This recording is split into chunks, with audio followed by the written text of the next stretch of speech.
This is a WEAU 13 News special presentation. Live from the Eau Claire Children's Theater in downtown Eau Claire, welcome to School Safety, a WEAU 13 News Town Hall discussion. Good evening and welcome to a special town hall tonight. I'm Danielle Wagner with WEAU 13 News along with Jesse Horn. We are here tonight for approximately an hour to discuss safety in our schools. Tonight's town hall is about bringing us together as a community. We're here to have a conversation about safety and the role each of us play or needs to play in keeping our kids safe in school. That's right, Danielle. This past school year, we've been reminded tragically about the need for this, especially with massacres in Parkland, Florida, and this past Friday in Santa Fe, Texas. However, the need for safety in schools here at the Chippewa Valley has been brought home in the last 9 months. This past school year, public high schools in Eau Claire, Chippewa Falls, and Menominee receiving threats from students themselves, one of which resulted in a full evacuation. Now, the most noted massacre that's happened in a school was in April 20th of 1999 in Columbine High School in Littleton, Colorado, when two heavily armed men burst in and killed 13 people. A generation has come of age seeing shootings in schools and thinking that it's just commonplace. But according to a study from the Centers for Disease Control and Prevention, school-associated violence deaths are rare. The CDC's Youth Risk Behavior Survey from 2016 says 31 homicides of school-age youth, ages 5 to 18 years old, occurred at schools during the 2012-2013 school year. Of all youth homicides, less than 2.6% occur at school, and this percentage had been relatively stable for the past decade. So tonight, we wanted to find out what brought us to this point and why the feeling that we are at a point that this feeling of need is boiling over. That's why our panel is here tonight to attempt to try and answer some of these questions. Let me introduce these members of this panel, very diverse, and grateful that we have them all here tonight. First, Dr. Mary Ann Hardebeck, the Superintendent for the Eau Claire Area School District. Matt Rokas, the Deputy Chief for the Eau Claire Police Department. Abby Green, a junior at Eau Claire North High School, and she was one of the organizers for a student walkout there in the wake of the Parkland School massacre. State Representative Kathy Bernier, Republican from the 68th Assembly District, which includes Lake Hallie and much of eastern Eau Claire County. State Representative Dana Walks, Democrat from the 91st Assembly District, which is most of the city of Eau Claire. Dan Marcon, the owner of Marcon Shooting, which advertises itself as an indoor shooting range, pro shop, and training center. And Jenny Gronimus, a behavioral health clinical coordinator for the HSHS, Sacred Heart, and St. Joseph's Hospitals. And Jenny, I want to start with you tonight. I guess, try to explain to us how we got to this point in the first place. Has this been something that's always been there, or have things been just ratcheted up a notch in the last 20 years? I don't think there's an easy answer for that, unfortunately, but I think as we look at this now, moving forward, we really need to focus on working together from all of our different domains and finding solutions together. I don't think it's just a one-size-fits-all that this is a mental illness or it's bullying. There's a lot of different aspects we need to look at. And we're going to look at a lot of those as well, too. And I just want to just ask this, I guess. We mentioned about Columbine. That's a lot of people, even today, still refer to Columbine. Since then, there have been 219 shootings at schools. That averages out to basically about one a month. When you think about that incident and what that did, I guess from the shooter standpoint, is that one that gains notoriety? And I guess from our standpoint, do we just regard it then as that's the benchmark and everything else afterwards is measured by that? Again, I don't think there's an easy answer, but as you look at that, there's many different factors that come into play. Research has looked into this. What is the profile of a school shooter? And there isn't one. There are like over 45 identified traits or behaviors, but there's not just a basic profile that we're looking at. I think since Columbine, schools are getting better and better. We're developing better services in the schools in terms of mental health, and I think there's still a long ways to go with that, but that is a huge piece of it. To let you all know, the genesis of this was an event at Altoona High School 2 weeks after the shooting in Parkland. And basically, at that point, they were just mentioning the Altoona Police Department on how they came up with their plan regarding when an incident happens. And that's what I want to talk about next. When we had the incidents this past school year, and a plan was put in place, how well did that plan get executed from the police standpoint? I think things went well, overall and system-wide. And we can't really speak loud enough about the importance of partnerships and community engagement when it comes to this topic. A great example of it would be the scenario training that occurred just this past weekend at the UW Eau Claire. The training involved over 100 law enforcement officers throughout the region, EMS, healthcare providers. We focused on how to respond to an active shooter incident to stop a threat while it's happening, how to rescue victims, and get those victims the emergency care that they need. As Dr. Hardebeck mentioned, our most vital relationship as a police department is with the Eau Claire Area School District, and the planning for last year's events, I think, show that. We work together continuously on a variety of topics, whether it be doing building site reviews to make sure buildings are secure and there's control of the entrances. Our officers continuously train with school staff on how to respond to an active threat. But one thing that gets lost with that, and we kind of focus on how to respond or how to react, and that's the importance of prevention and the prevention we achieve through those strong relationships. One of the primary ways we do that is through our school resource officer program. The cost for that is shared between the district and the Eau Claire Police Department. And research has shown that schools are safer when there are school resource officers in the school. And the research goes even further to state that that safety enhancement, it's not a result of just merely having that armed officer there ready to react. That safety improvement is because of the collaboration and working together that officer adds to the school environment with staff and students. Sure. As we said, this is not just me asking questions up here, but we do have a studio audience that's here, and we are looking to have some questions from them. And let's now go to my colleague, Danielle Wagner. She has our first audience question of the evening. Danielle? Thank you, Jesse. I'm here with Dan, and he has a question. Dan, I believe it's aimed toward probably the school district, maybe the police department as well. So why don't you read us your question and what you're hoping to get from this? Sure, and I'm a principal of Altoona Middle School, and so we're very familiar with this conversation. And one of the items that we struggle with within our community is where's the balance? How do you find the balance between keeping the building of the school as a welcoming community building and then balancing that with keeping our kids safe? So hearing that from the panel would be of interest to me.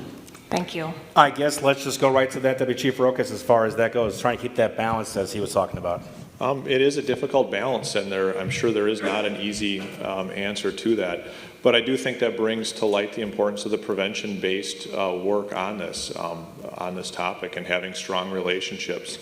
So we're able to identify somebody who's having a mental health crisis or some other suspicious behavior where before it happens, and to stop that threat. It's difficult. We want our schools to be welcoming. We want them to be community-based. But they also need to be safe and secure. I want to get into now, because Dr. Hardebeck, a few times you mentioned about the students, and I mean, this is what we're talking about as far as the safety goes.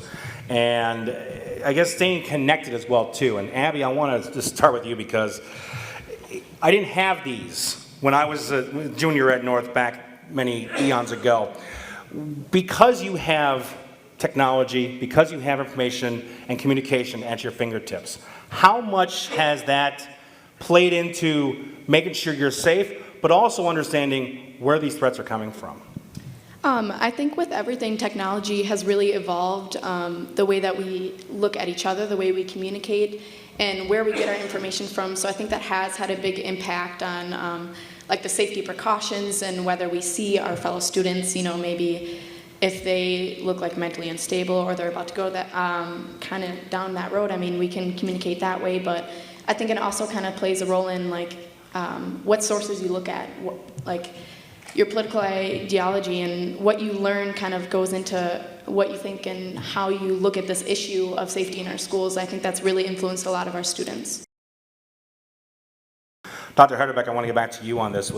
What's kind of a policy, if there is a district-wide policy, how do teachers address families when these events take place? And I guess what roles do educators and families do take and should take? Well, if there's an incident, even if it's a false alarm, we communicate immediately with our families through our messaging system that we have in the school district. We try to keep them up to date. We try not to hide anything from them, to be very truthful in what is happening in the schools and to enlist their support and their help. I think we're ready now for another question here, and we're going to go on over to Danielle Wagner again with another question from the audience. Danielle? Thank you, Jesse. And speaking of partnering, I'm here with Barb, and she has a question about a possible collaboration that she hopes may happen in the future. Barb, tell us what you're thinking. Well, I'm wondering if the school safety program would consider cooperating and working with Eau Claire County Crime Stoppers, in which students would be allowed to report crimes anonymously and without any, further knowledge of who's reporting. The students could see something, whether it's a drug scenario or someone that's making threats, he's going to come in and he's going to blow something up or whatever. Kids could tip that anonymously, and we'd have a good feedback, and the police department could check it out immediately before it goes too far. Thank you, Barb. That's a good question from Barb, and I guess I'm going to kind of gear it toward the Dr. Harderbeck and Deputy Chief Rokas. Has either one who wants to answer this one here. What about that kind of partnership and just kind of passing off on tips? Well, I think community engagement is important, and Crime Stoppers, I think, can be a good avenue for that. I mean, everyone has a responsibility for having a safe community, and specifically in this situation, for safety in our schools. So if we can have any additional platform to have that dialogue and have information about school threats and about safety issues at the school, I think there'd be some good opportunities there. And one of the messages that we've tried to encourage parents and students and staff about is that if you see something that seems unusual or out of the ordinary, tell someone, call the police, tell a school administrator, tell a teacher. Let us know what's going on, because we would rather look into a lot of things that may turn out to be nothing than to have someone say, "Oh, I wish I'd said something." I want to get into something that Jenny had mentioned off when we talked at the beginning, and that was regarding bullying. And it seems like that's become a factor in these incidents when they have come on up. Was the shooter bullied? Was the person, was it a bullying incident of some sort? And I want to give a few stats regarding bullying. Back to that study we talked about at the beginning, the CDC's Youth Risk Behavior Survey. They listed 20.2% of students that were in the survey reported being bullied on school property, and 15.5% reported being bullied electronically during 12 months before the survey. 7.8% reported being in a physical fight on school property in the 12 months before the survey, and 4.1% reported carrying a weapon, whether it be a gun, knife, or a club, on school property on one or more days in the 30 days before the survey. Now, I'm going to speak for myself. Sure, I was bullied when I was in grade school and high school growing up. But I can't remember feeling the need that I need to be carrying a weapon with me. And I guess when we have that out there, Jenny, is this the kind of, when you hear those stats, how troubling is that, the fact that we're now seeing those that fear themselves have to be armed themselves when they go on in? That is troubling, definitely. And I think that a big piece of what we can be working on moving forward is working together to help kids feel safe. And I think, again, we've come a long way, but there's more work to be done. What changes have there been just as far as bullying since many of us in school? I mean, I guess to talk about just as far as how much maybe the social media standpoint has really changed the game on it. It's not just vocal face-to-face. We're talking about these things now. Right. Yeah, kids can't get away from the bullying. It's everywhere. It used to be where home was a safe place for them, and now it's not anymore with social media. So it is challenging.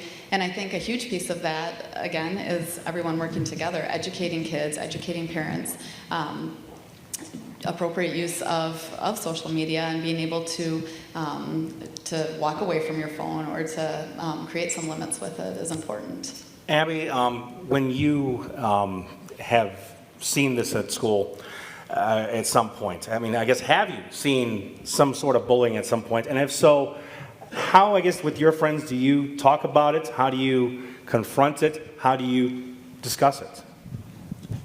I mean, I think the term bullying has really changed a lot. I mean, I've never seen physical bullying personally, and I think a lot of it moves more towards electronic and social media, but it definitely is out there. It definitely is a problem that we still need to work on with our students, making better connections and empathy, being kinder to each other. But I think what's really, really important when talking about the violence that we face and bullying being a cause of it is that we work together from multiple sides and multiple issues on bullying, mental health, but we don't say that that's the sole reason. We need to make sure that our laws and common sense gun control is in place, and we don't just say that it's just bullying, because we need to work on it from all sides. It's not just a one-sided issue. We need to combat it from all different sides, and especially that's where the preventative measure comes in. I mean, it's not just one issue.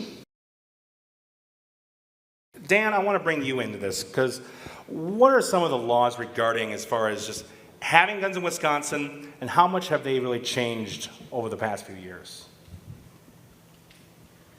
Concealed carry laws have been in act since 2011 in the state of Wisconsin.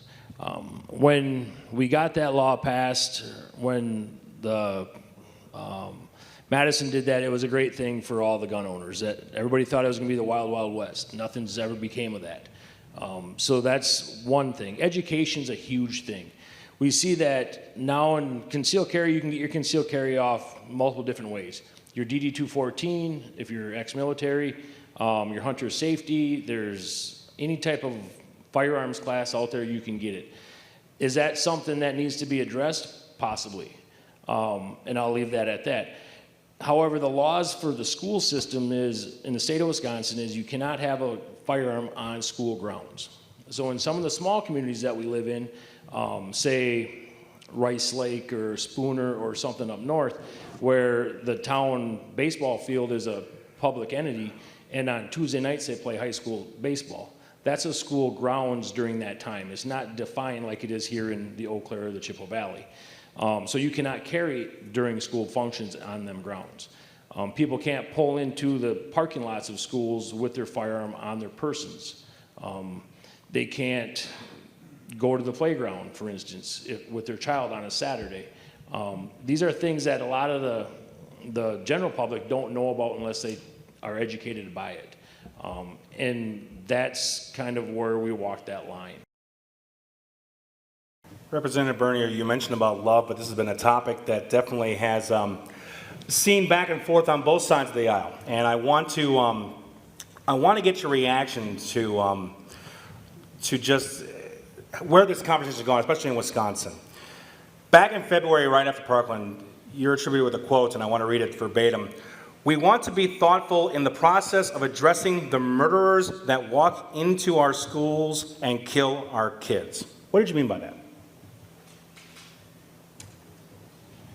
The reason we're here today is to try to evaluate how someone can come to that position to walk into a school and murder other people, knowing full well that they too will pay the price. Many of them shoot themselves, but they also know that their life as they know it is over if they're caught.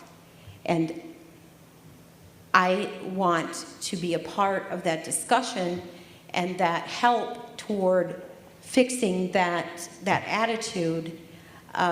It's disheartening to me that an individual will be at that point in their life. And the mother of the Columbine shooter, one of the mothers wrote a book on that and said she missed all the signs of her child being depressed.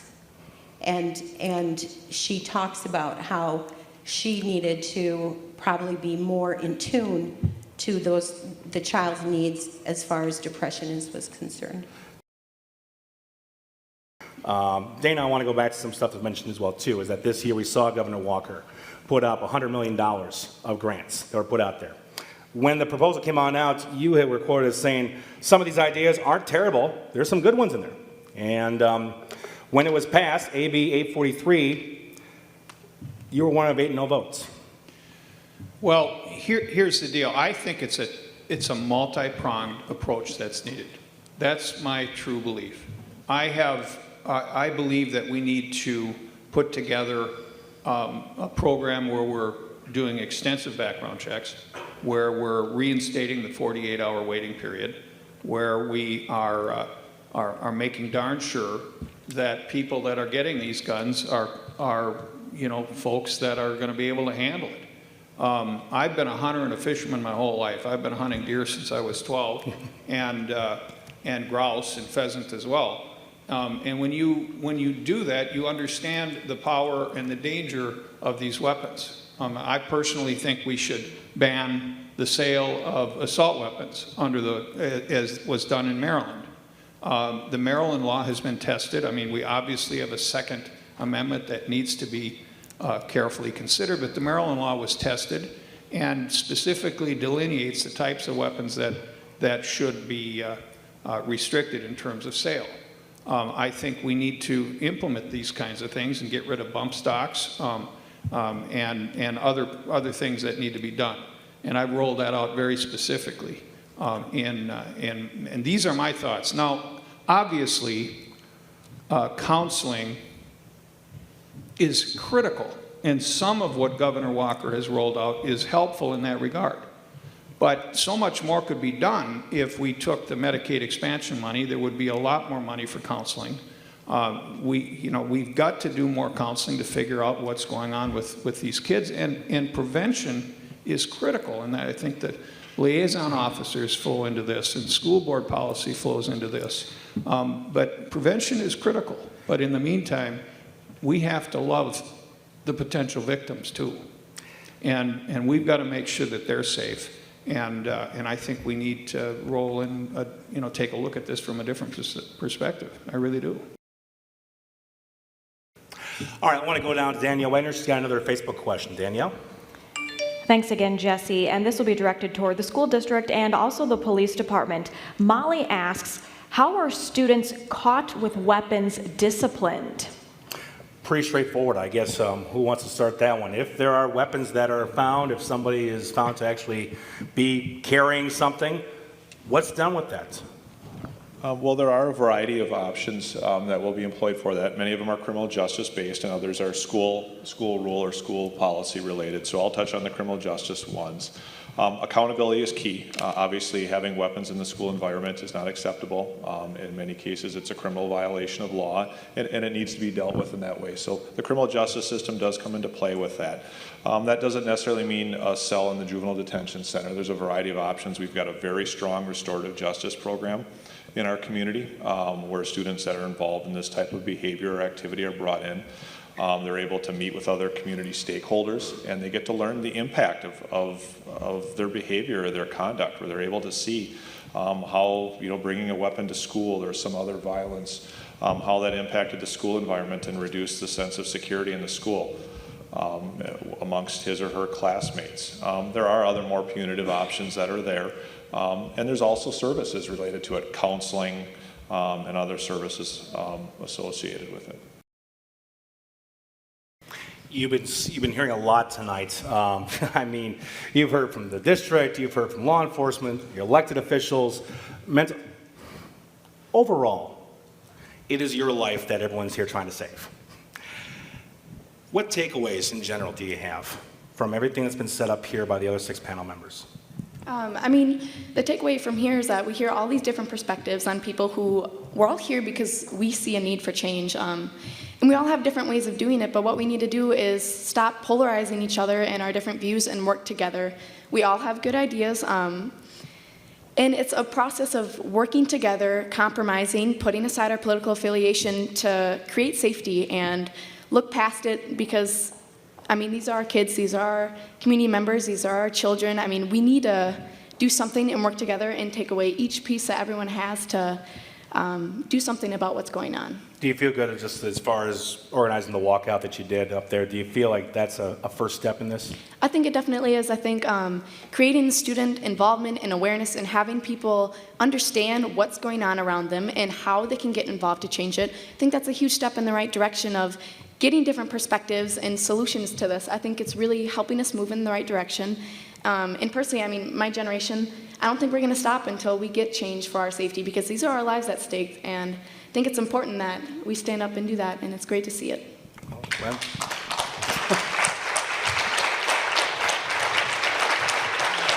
Well, hard to top that, but we're going to try and get one more question here from the audience here, and I'm going to go throw it back down one last time to Danielle. Thank you, Jesse. I'm here with Mary Jo, and she has a question about maybe utilizing state and federal resources as well. Mary Jo, what is your question? There are no one-fits-all approaches. How can we continue to advocate to keep local control to our communities, but still have federal and state support to address safety? Thank you. I'm going to try something that may be a miracle here. I'm going to try and pitch this to our legislators and keep it at about 90 seconds here to try and get an answer on this one. So, Dana, I'm going to start with you. Well, in my opinion, we need a lot more local control. But in order to rectify this problem, it's a statewide problem. It's actually a national problem, in my opinion. Some of the weaponry that we have out there is such that, in my opinion, it needs to be dealt with in terms of national legislation. But we can do pretty good on the state level, and our local governments need to be empowered to be able to act locally on this issue and a myriad other issues. Local control has been wrested away from our local governments and our local school boards, and I think that's it's unfortunate. You know, we talk about what do we do about security in the schools. Some places they talk about metal detectors and the like.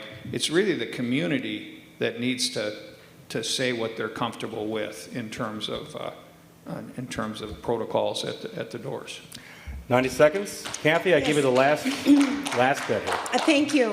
He's right. Local control is extraordinarily important. That's part of the reason why, rather than the state $100 million going a little bit here and a little bit there, we created a grant program for the schools to apply for, so the ones that need it most. Having volunteered for the Chippewa Falls School District in the teaching arena, they run a background check on me, and I have to fill out a form, and there's some pretty secure processes, and I've passed my background checks, so they let me in the door. But anyway, we need to work together. We need to create a sense of community. We need to give our kids the outlets they need in order to let us know what's wrong, why it's wrong, and how can we help. I think community has been the word of the night, and that's where we decided to have this town hall forum to bring the community together, bring all sides to both tables, and have as much of a discussion as we can. Do we answer everything? Probably not. There's still much more that needs to be answered, but at least we've opened up the dialogue. My thanks to my panel tonight that's been here. It's been a great discussion for the last hour. Our thanks to the Eau Claire Children's Theater for hosting this at this event. You guys have been fantastic here. Thanks to my colleague Danielle Wagner. And from us to you, thank you for watching. Thank you very much, and have a good night.